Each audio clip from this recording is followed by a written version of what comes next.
Certamente, uma das principais notícias desse final de semana foi a respeito da intoxicação de bebidas alcoólicas por metanol, que desencadearam situações graves em diversas pessoas, que foram desde a cegueira até mesmo a morte.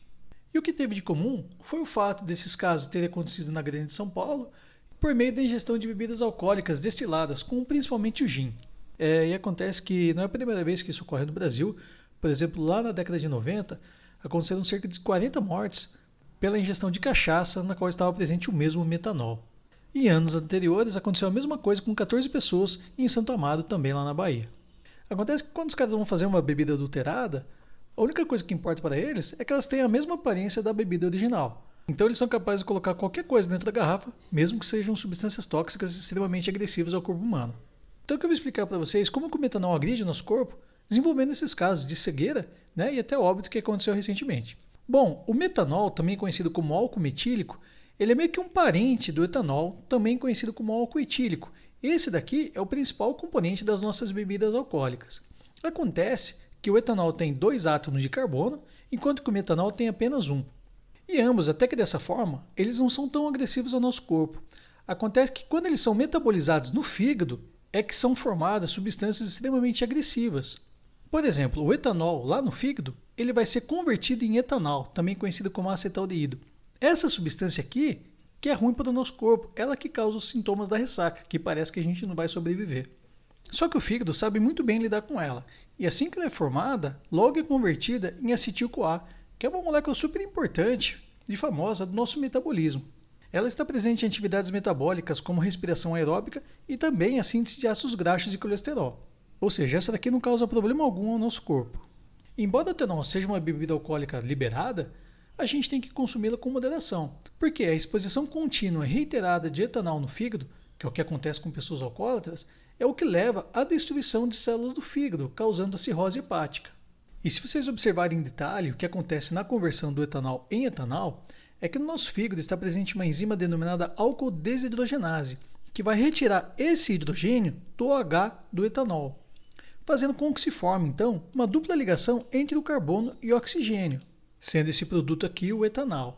Agora, se você ingerir uma bebida alcoólica adulterada, estando lá presente o metanol, o que vai acontecer com ele é a mesma coisa que aconteceu com o etanol. Ele vai ser metabolizado por essa mesma enzima álcool desidrogenase, que vai retirar esse hidrogênio do metanol, formando uma dupla ligação entre o carbono e o oxigênio. Só que essa substância aqui formada de um único carbono, que é o metanol, ele é uma das substâncias venenosas mais agressivas que existem. Ele é o próprio formol, também conhecido como formaldeído, muito utilizado no embalsamento de peças biológicas. Acontece que praticamente nenhum ser vivo resiste a essa substância aqui. Então, se você consumir o metanol, você vai produzir formol dentro do seu fígado. E também isso pode acontecer no nosso cérebro e nas células da retina. E na retina, o formol produzido lá, ele causa grave lesão no nervo óptico. É por isso que pode desencadear cegueira, que foi o que aconteceu em alguns casos. E se vocês forem ver nas matérias, essas pessoas relataram ter tomado apenas 1 a 2 caipirinhas e já desenvolvidos esses sintomas extremamente graves. Acontece que a injeção de pouquíssimo metanol já pode ser suficiente para esses casos. Então, no caso de uma dose letal, a pessoa vir a óbito, basta 100 ml para um adulto em geral. E para o desenvolvimento de cegueira, em torno de 15 ml dissolvidos em bebidas alcoólicas. Bom, mas aí você deve se perguntar, e o nosso organismo, ele não consegue se livrar do formol? Será que ele não consegue converter ele em uma outra substância? A questão é que ele tenta e consegue, só que a substância que ele converte acaba sendo mais tóxica ainda, tá? O formol ele vai ser convertido em ácido metanóico, que por consequência vai gerar o ânion formiato. Esse ânion aqui ele é extremamente tóxico para as células, porque ele inibe o funcionamento das mitocôndrias, lá na altura da fosforilação oxidativa, que é a última etapa do metabolismo energético. Acontece que não dá para eu detalhar aqui para vocês a fosforilação oxidativa, porque ele é um evento bioquímico extremamente complexo. Mas provavelmente você já deve ter ouvido falar do ceneto, que é um veneno super famoso presente em diversos filmes, na qual a pessoa ingere uma cápsula e morre instantaneamente. Esse cianeto ele leva a pessoa a óbito por asfixia, porque ele atua bem pontualmente na via metabólica, impedindo a atuação do gás oxigênio. Dentro aqui do evento da fosforilação oxidativa, o ânion cianeto ele impede o devido funcionamento do complexo 4, presente na membrana interna da mitocôndria. Já o ânion formiato ele impede o funcionamento do citocromo C, enquanto que um outro veneno bem famoso, que é a rotenona, impede o funcionamento do complexo 1. Então, todos esses venenos aqui, eles atuam na célula impedindo a ação do gás oxigênio, levando a célula à morte.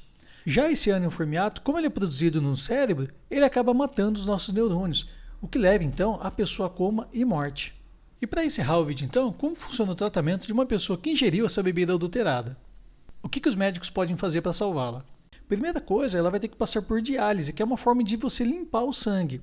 E a outra é impedir que o metanol seja metabolizado no fígado, produzindo formol. Dessa forma então ele vai ser eliminado do nosso corpo através da urina.